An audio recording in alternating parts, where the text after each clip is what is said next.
देश के 5 राज्यों में चुनाव परिणाम के बाद हर एक दल को मतदाता ने सोचने को मजबूर कर दिया है। पश्चिम बंगाल में टीएमसी ने जोरदार वापसी की, लेकिन पार्टी की मुखिया खुद हार गईं। वाम मोर्चा और कांग्रेस का सफाया हो गया। बीजेपी 3 से 78 पर पहुंची, लेकिन सरकार बनाने का सपना अधूरा रह गया। यही हाल तमिलनाडु में एआईडीएमके का हुआ। सत्ता से दूर हो गई और बीजेपी यहां खाता खोलने में कामयाब रही। केरल में विजयन की वापसी हो गई। आसाम पांडुचेरी में एनडीए सरकार की तरफ बढ़ गई, लेकिन कांग्रेस इसी में खुश है कि बीजेपी के बंगाल में अरमान धुल गए। ज्यादा खुशी न मनाए कांग्रेस, थोड़ी प्रतीक्षा करे।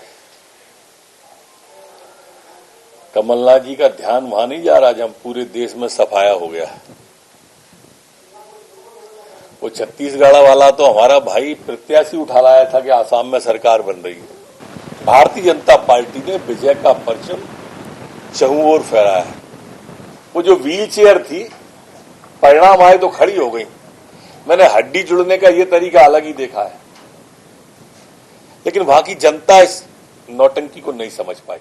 जनार्दन के मैंडेट को स्वीकार करते हैं। देश में जनता ही भगवान है। जो निर्णय किया उनने वो स्वागत योग्य है। और मतलब कई बार हम जीत में, कई बार अटल जी हमेशा कहते थे ना, क्या हार में क्या जीत में, किंचित में ही नहीं भयभीत में, संघर्ष पथ पर जो चला ये भी सही वो भी सही। इसलिए इसको स्वीकार करते हुए हम संगठन स्ट्रक्चर को और मजबूत करते हुए हम आगे बढ़ेंगे। वहाँ हम कुछ थे ही नहीं बंगाल में, हम कुछ थे ही नहीं बंगाल में। 5 राज्यों के परिणाम दिलचस्प हैं। जिस कांग्रेस का देश भर में जलवा होता था वो अब सिमट कर रह गई है, लेकिन कांग्रेस को फिर भी अपनी नहीं बीजेपी की चिंता है।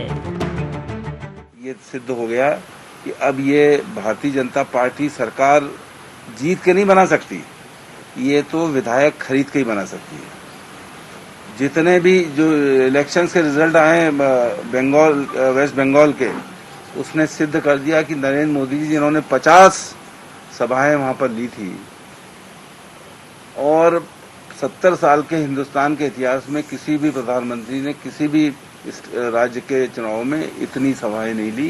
तो कुल मिला के नरेंद्र मोदी जी से लेके अमित शाह जी से लेके नड्डा जी, ये सब जो है फेल हो गए इस चुनाव में।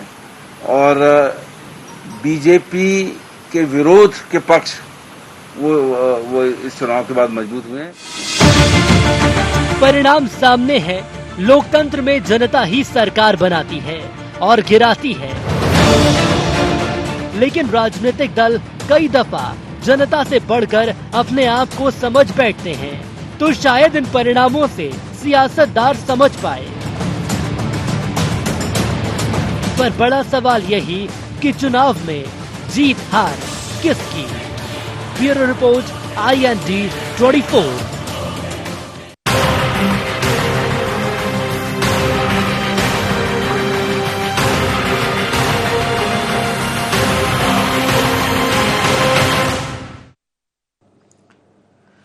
नमस्कार, IND एजेंडा जीत हार किसकी में आपका स्वागत है। मैं हूं आपके साथ नवीन पुरोहित। चर्चा को विस्तार देंगे उसके पहले IND एजेंडा के मुख्य बिंदुओं की तरफ एक निगाह डालते हैं।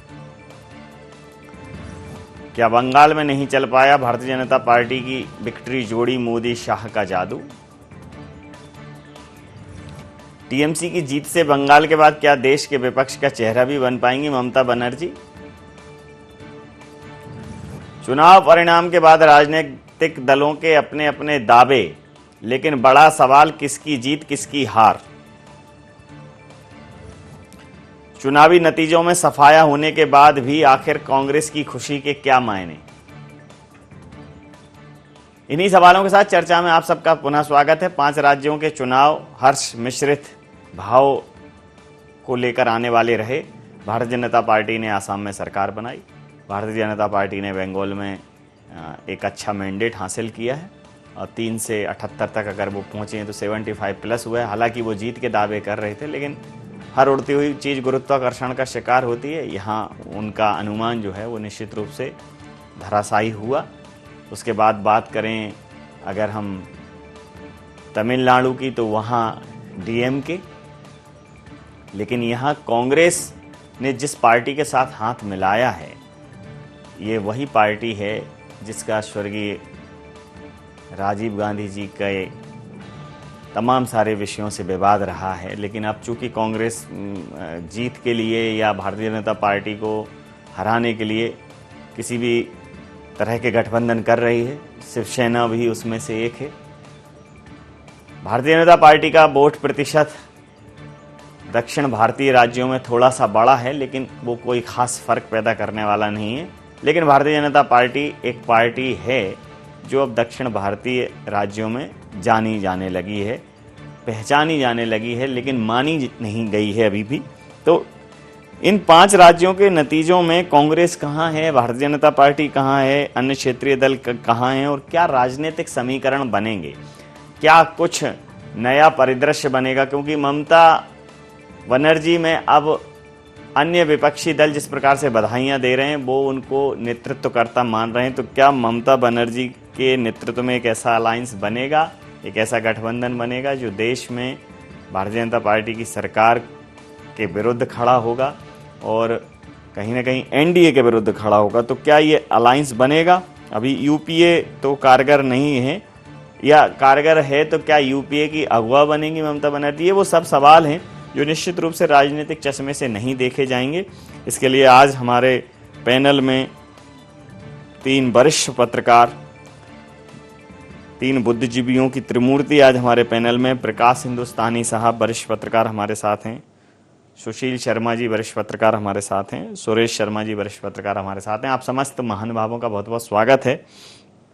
प्रकाश जी, नतीजे आपके सामने हैं। बिना किसी औपचारिकता के सीधा सवाल के इन नतीजों का अगर आप विश्लेषण करते हैं तो ये नतीजे क्या संदेश देने वाले हैं?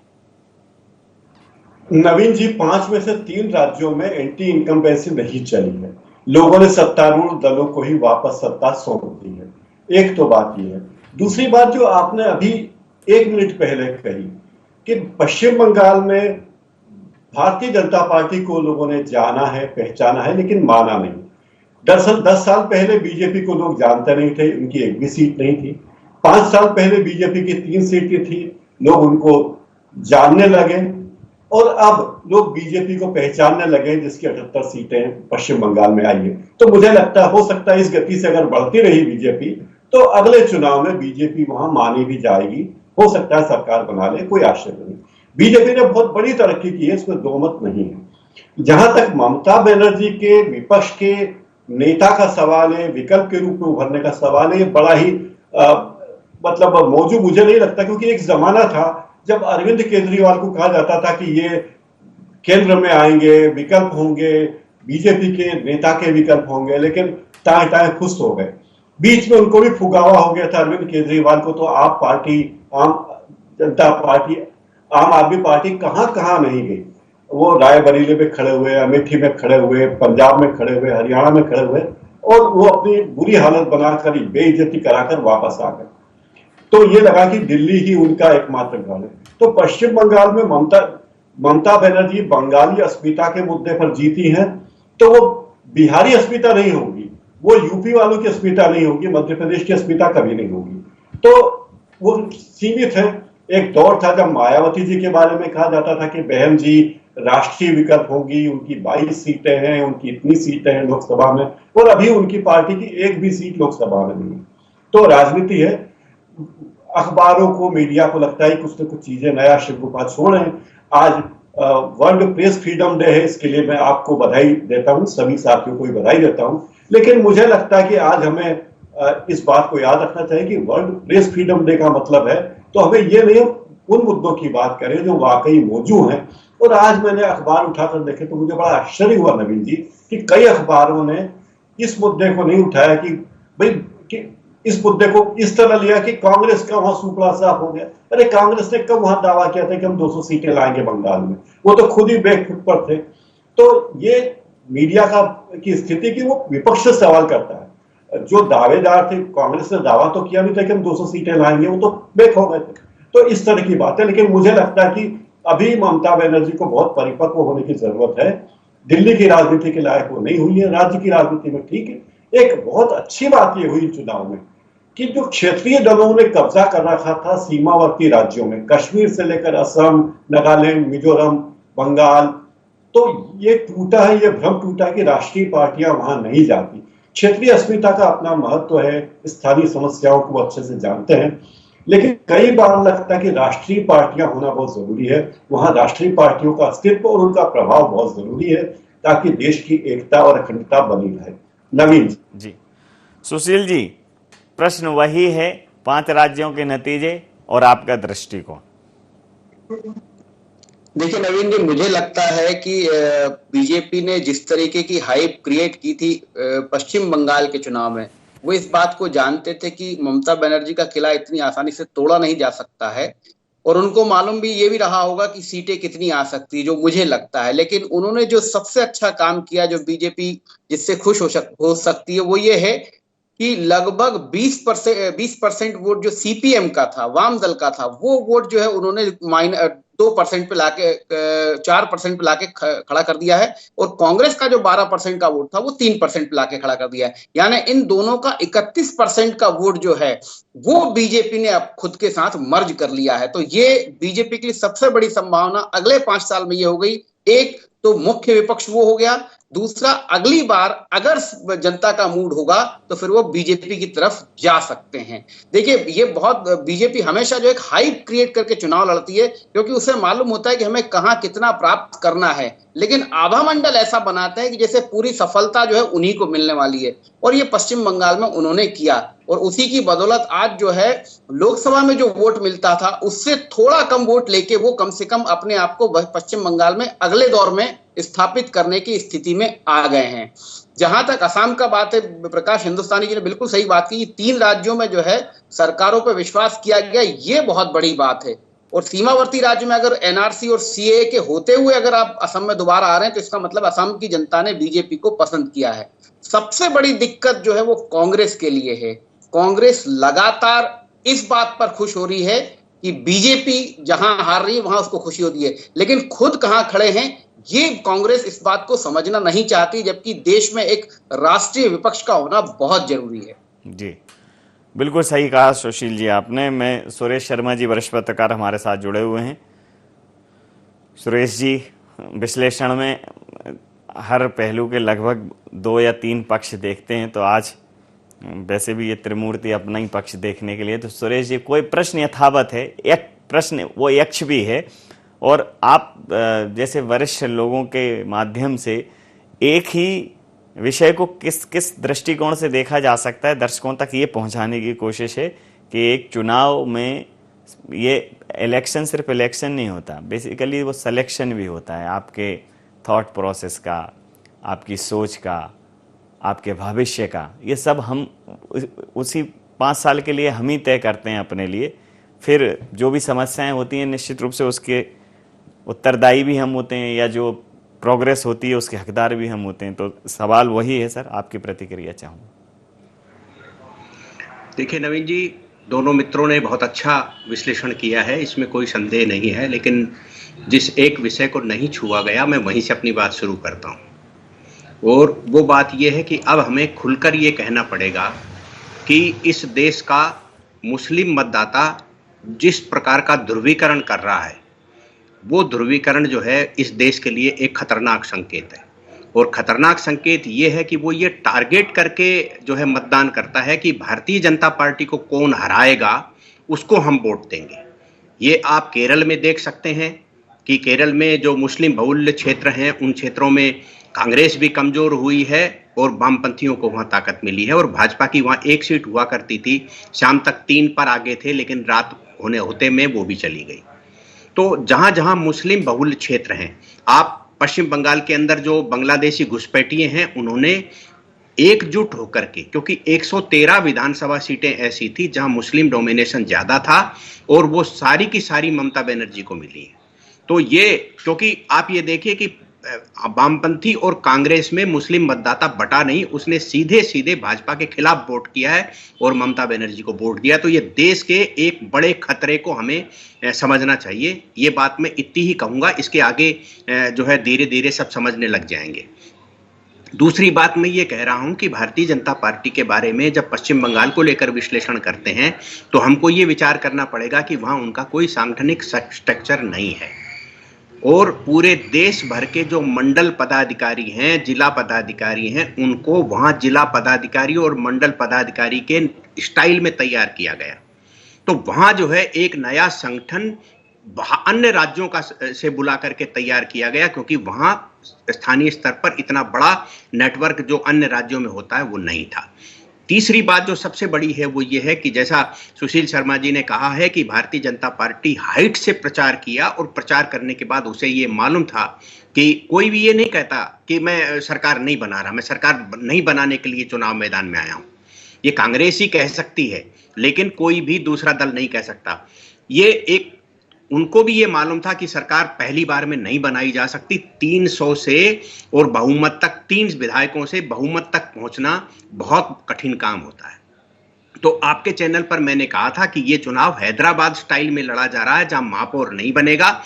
लेकिन आज सबसे बड़ी उपलब्धि यह है कि वहां केवल 2 दल हैं, एक निर्दलीय और एक मुस्लिम समाज का एक प्रतिनिधि कोई पार्टी है उसका जीता है। इस तरह से केवल 4 समूह बनेंगे, जिसमें 2 व्यक्ति अलग हैं, एक में तृणमूल कांग्रेस है, दूसरे में भाजपा है। यानी अब आपको सीधी टक्कर भाजपा से लेना है, आपको कांग्रेस बचाव के लिए नहीं आएगी। जैसे मध्य प्रदेश में बहुजन समाज पार्टी और समाजवादी पार्टी ने कमलनाथ की सरकार को बचा लिया था, बना लिया था, ऐसा वहां जो है, मैं सरकार गिरने बढ़ने की बात नहीं कर रहा हूं, लेकिन ये होगा। दूसरा जो है, ये बात बिल्कुल फैक्ट है कि सरकारों ने जो है अपना विश्वास रखा है। जैसे ममता बनर्जी वापस आ गई, जैसे प्रकाश भाई ने कहा, और इसी प्रकार से आसाम और जो है यह। लेकिन वहां जो तमिलनाडु में ये जो नहीं चल पाया, उसका सबसे बड़ा कारण ये था कि वहां हर 5 साल में सरकार बदलती रही है, लेकिन पिछले 10 साल तक कंटिन्यू AIADMK वहां थी। लेकिन इसी के साथ ये मानना पड़ेगा कि पंडुचेरी वाला जो क्षेत्र है, वहां भारतीय जनता पार्टी के 4 MLA जीत करके आए हैं। तो आप दक्षिण में इसके प्रवेश को मानते हैं। आपने एक बात बड़ी सहजता से और बड़ी गंभीर रूप से पूछ ली कि कांग्रेस जो है वो अपनी दोनों फूटने के बाद भी उसे हंसी इस बात की आ रही कि भाजपा की एक फूट गई। तो मैंने अभी जो है इस बात का विश्लेषण निकाला है कि 5 विधानसभाओं के चुनाव में भाजपा के 147 MLA जीते हैं और कांग्रेस के केवल 70। और यदि बाई इलेक्शन को जोड़ दिया जाए तो भाजपा के 5 और 4 कांग्रेस के जीते हैं। तो इस प्रकार से 152 MLA भाजपा के जीते हैं और 74 MLA कांग्रेस के जीते हैं। आप दूसरी चीज ये देखिए कि कांग्रेस जो है वो बंगाल में तो बिल्कुल साफ ही हो गई, लेकिन इनका जो चुनाव परिणाम है उसमें केवल असम में 29 और केरल में 21 है, बाकी तमिलनाडु में 18 गए हैं। तो आप ये देखिए कि ये दहाई का आंकड़ा तक भी एक राज्य है जहां नहीं पहुंच पा रही है, और वो इनका खास राज्य था जहां ये सरकार में थे। तो कुल मिलाकर के ये कहा जा सकता है कि ये, इसके साथ एक लाइन कह करके मैं अगले दौर में फिर बोलूंगा, और वो ये है कि राष्ट्रीय पार्टियों का क्षेत्रीय पार्टियों के समक्ष नतमस्तक हो जाना ये एक देश के लिए गंभीर चिंता का विषय होगा। एक तो मुस्लिम एकीकरण और राष्ट्रीय पार्टियों का क्षेत्रीय दलों के सामने नतमस्तक हो जाना, हारना निरंतर। आप एक लाइन और कह दूं, महाराष्ट्र के उपचुनाव को देखिए जहां शिवसेना, कांग्रेस और उसकी सरकार थी। दोपहर तक जो है एनसीपी का कैंडिडेट आगे चल रहा था, लास्ट में वहां भाजपा जीती, यानी विपक्ष जीता है। तो आप ये समझ लीजिए कि देश का टेम्परामेंट अलग है। जो शोर मचाने वाला एक समूह है वो कुछ अलग से बातें करता है, क्योंकि उसका एक मिशन होता है, उसके पास तथ्य नहीं होते। एक प्रश्न जरूर यक्ष है कि जिस प्रकार से प्रकाश हिंदुस्तानी साहब, बंगाल की अगर हम पॉलिटिक्स की बात करें, चूंकि बंगाल इन 5 राज्यों में सबसे ज़्यादा चर्चा का केंद्र था, तो पिछले 1 साल में सबसे ज़्यादा पॉलिटिकल रिवेंज वहाँ देखने को मिले हैं। मतलब पिछले 2 सालों में करीब 100 से ऊपर पॉलिटिकल जो एक्टिविस्ट हैं उनकी हत्याएं हुई हैं, उसमें खासकर भारतीय जनता पार्टी के लोग थे। और अभी पिछले 2 दिनों में 9 लोगों की वहाँ हत्याएं हो चुकी हैं। एकदम एक तरीके से वहाँ उत्साह तो नहीं कहेंगे उसको, जिस प्रकार का वहाँ एक तांडव हो रहा है, ये जो ममता बनर्जी को समझना पड़ेगा कि ये अगर कंट्रोल नहीं हो पाया, उनके विजुअल सब आम हैं, सामने दिख रहे हैं कि ये अति उत्साह कहीं उनको भारी ना पड़ जाए, क्योंकि वो मुख्यमंत्री सबकी हैं। रिजेक्शन सिलेक्शन सब चलता है, लेकिन अब जब चूंकि उनको उत्तरदायित्व मिल चुका है और अब एक पार्टी ऐसी भी है जो 78 कैंडिडेट के साथ है, तो अब वहाँ संगठन भी होगा, चीज़ें भी होंगी। तो जो पहले होता रहा है वो अब इन 5 सालों में नहीं होगा, ये तो तय है। अभी जो भी हो रहा है ये उनके लिए दुखदाई है। लगातार वहाँ उस प्रकार की घटनाएं सामने आ रही हैं, 9 लोगों की हत्याएं हो चुकी हैं, ये बिल्कुल कन्फर्म है सर। ये बात दुखदाई है, शर्मनाक है और लोकतंत्र के लिए बहुत बड़ा खतरा है। ममता बनर्जी की पार्टी को बहुमत मिलने के बाद वहां जिस तरह लूटपाट, आगजनी की घटनाएं हो रही है, दुकानें लूटी जा रही है, मॉल की दुकानें लूटी जा रही हैं, ये बताता कि अराजकता की ओर बढ़ रहे हैं। देखिए, ममता बनर्जी के सबसे बुरी बात टीएमसी की सरकार की ये कही जाती है कि उन्होंने पिछले चुनाव में जो जीतने के बाद जो अराजकता मचाई थी, वो अराजकता गुंडागर्दी के जरिए तो थी ही, कानूनी तरीके से भी उन्होंने बहुत अराजकता मचाई। यानी जो हमारी पार्टी के विरोधी कार्यकर्ता हैं उन पर झूठे झूठे केस लगा दो, उन्हें किसी को बलात्कार के मामले में उलझा दो, किसी को डकैती के मामले में उलझा दो, ताकि कार्यकर्ता बेचारा वो थाने के चक्कर लगाता रहे, कोर्ट के चक्कर लगाता रहे।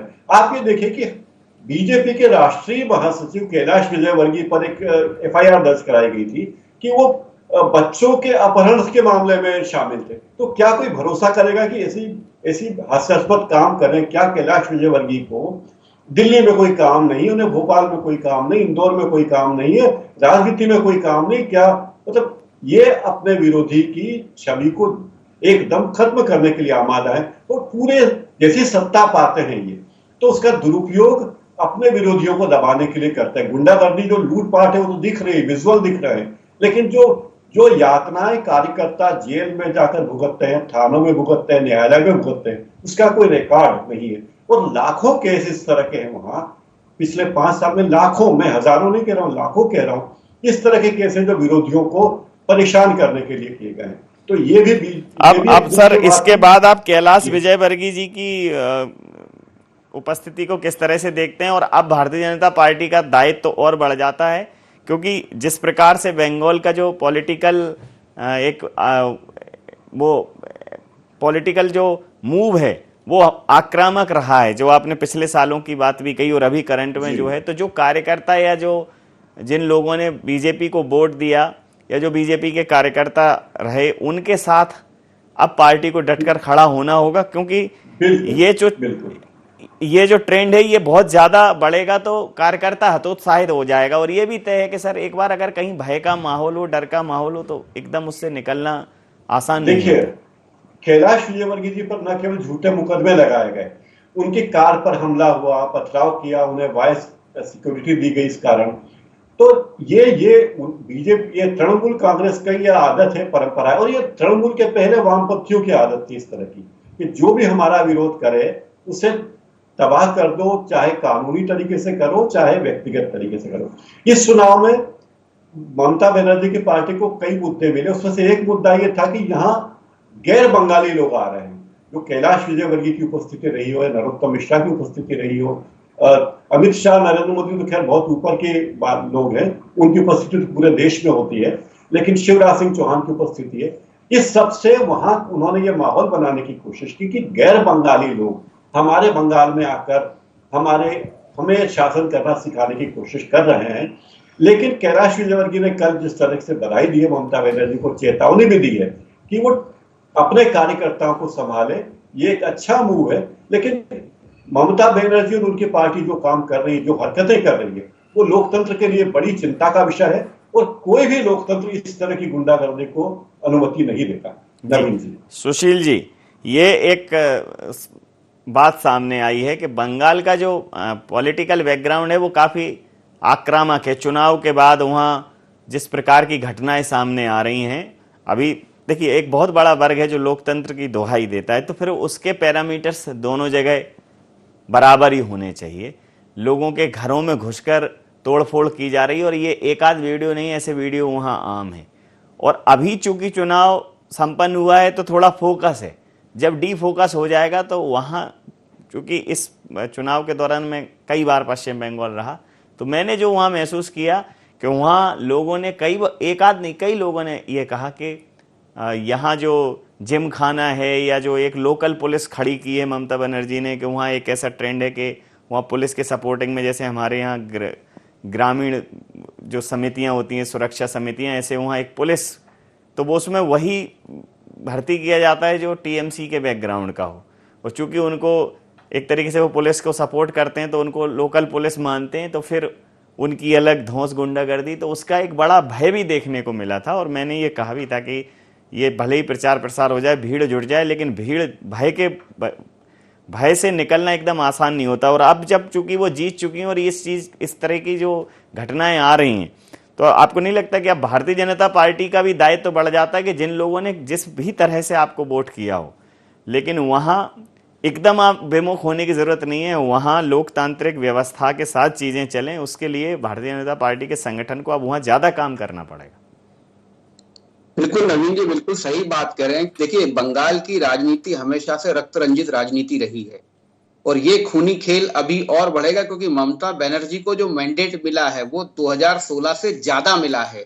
और ममता बनर्जी और दिल्ली के बीच में कितनी तकरार चली है, चाहे वो कलकत्ता पुलिस कमिश्नर को लेकर हो, कैलाश विजयवर्गीय पर एफआईआर करने को लेकर हो, या बीजेपी के बड़े नेताओं पर हमले को लेकर हो, तो ये जो अभी जो स्थिति बनी है, ये मुझे लगता है और बढ़ेगी। इसमें बीजेपी और केंद्र सरकार का दायित्व है कि जिन लोगों ने पूरे चुनाव में भाजपा का साथ दिया है, देखिए भाजपा में ज्यादातर लोग कौन आए हैं, जो तृणमूल कांग्रेस के थे जी, उनको सपोर्ट करना बहुत जरूरी। नहीं तो ये भय का माहौल अगर ऐसा ही बना रहा तो जो लोग बीजेपी में गए, हो सकता है कि ममता बनर्जी का अगला स्टेप ये भी हो कि इन लोगों को भय डराकर धमकाकर जो है वापस जो है अपनी पार्टी में ले लिया जाए। और ये एक बड़ी कोशिश ये होगी और इसका मैसेज जो है दिल्ली में देने की कोशिश की जाएगी कि ये बड़े नेता वापस बीजेपी में आ रहे, तृणमूल कांग्रेस में आ रहे हैं। तो इससे बचने के लिए बीजेपी को ऑल टाइम वहां पर जो है फोकस करना होगा और कार्यकर्ताओं का मनोबल ना टूटे, उसके लिए पूरी